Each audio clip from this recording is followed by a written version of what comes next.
तर जयंत पाटील यांचा अंदाज लावणं जरा कठीण आहे असा टोला उपमुख्यमंत्री एकनाथ शिंदे यांनी लावलाय। तर जयंत पाटील हे प्रत्येकाला हवेहवेसे वाटतात असं सुप्रिया सुळे म्हणाल्या।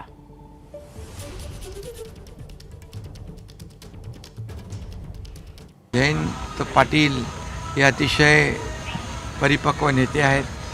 गेल्या अनेक वर्षापासून त्यांनी राजकारणामध्ये काम केलेलं आहे, त्यामुळे ते अतिशय सीझन्ड आहेत। मला वाटतं त्यांचा अंदाज लावणं कठीण आहे आणि ते पवार साहेबांच्या सोबत आहेत। आणि आज आमच्या विरोधी पक्षात जरी लोक कमी असले, विरोधी पक्षाचा नेता बनणे इतकी जरी संख्याबळ नसलं तरी विरोधकांना आम्ही अंडर एस्टिमेट करत नाही, विरोधकांना कमजोर आम्ही समजत नाही। शेवटी सत्ताधारी पक्ष आणि विरोधी पक्ष ही रथाची दोन चाकं आहे। जे भाग्यता माणसाचं ज्याला प्रत्येकाला तो हवासा वाटतो, it's a big compliment. Vikhe Patil देखील म्हणाले की जयंत पाटील पवार साहेबांनी त्यांच्यापासून सोबत राहावं कुठेतरी, कारण ते सूचक इशारा देत आहेत। लोक बोल ते आमचे विरोधक आहेत, त्यांना एवढा अधिकार मिळत आहे। बुरा ना मानो, होली है।